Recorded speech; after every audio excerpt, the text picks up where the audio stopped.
السلام عليكم ورحمة الله وبركاته.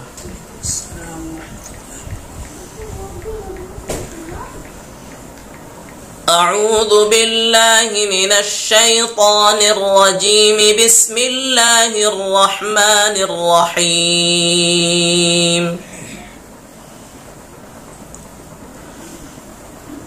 وقل إني أنا النذير المبين كما أنزلنا على المقتسمين الذين جعلوا القرآن عضين فوربك لنسألنهم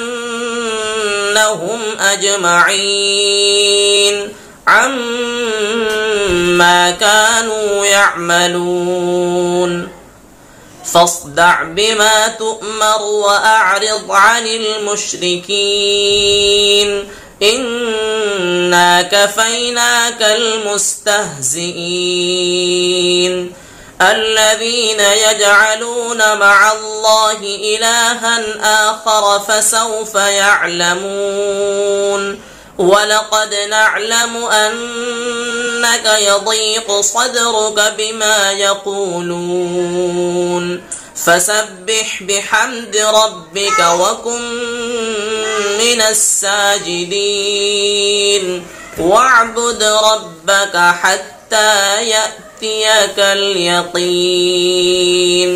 صدق الله العظيم.